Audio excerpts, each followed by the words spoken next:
ஏன்னா உங்களை மாசம் மாசம் சந்திச்சு என்ன அப்டேட் என்ன பண்ணிருக்கிறீங்க, என்ன செய்யணும். ஏன்னா நமக்கும் திமுகவுக்கும் என்ன வித்தியாசம் இருக்கு? இன்னைக்கு திமுக ஆளுங்கட்சி, எத்தனையோ எம்எல்ஏக்கள் வைத்திருக்கிறார்கள். ஆனால் திமுகவை விட நல்ல கட்சி பாட்டாளி கட்சி, நல்ல செயல் திட்டம் வைத்திருக்கின்ற கட்சி, நல்ல கொள்கைகள் வைத்திருக்கின்ற கட்சி, நல்ல இளைஞர்கள் வைத்திருக்கின்ற கட்சி, அதிக இளைஞர்கள் வச்சிருக்கின்ற கட்சி, மக்கள் மனதில் இடம்பெற்றிருக்கின்ற கட்சி. ஆனா என்ன பொறுத்தவரைக்கும் என்ன வித்தியாசம்னா, தேர்தல் நேரத்தில் திமுக காரங்க பூத்துல அவங்க அங்கதான் கரெக்டா எங்க போக்கஸ் பண்ணுமோ அங்க பண்றோம். நம்ம தேர்தல் வரைக்கும் நம்ம எல்லாம் போவோம், களத்தில் போவோம், போராடுவோம், சத்தம் போடுவோம், எல்லாரும் பண்ணுவோம், வீடு வீடா போவோம், அவ்வளோ உழைப்பு நம்ம பண்ணுவோம்.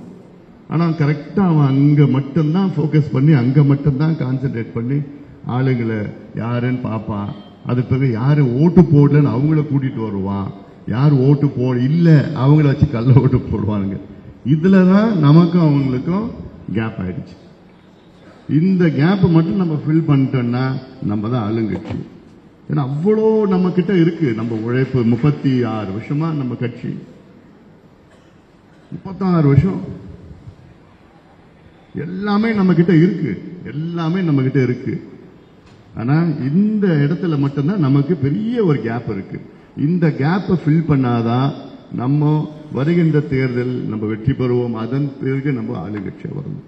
அதனால இப்போ நம்ம அந்த அடித்தளத்தை, இந்த பற்றாக்குறையை எப்படி செயல்பட பண்ணணும். இப்ப நமக்கு வாய்ப்பும் கிடைச்சிருக்கு.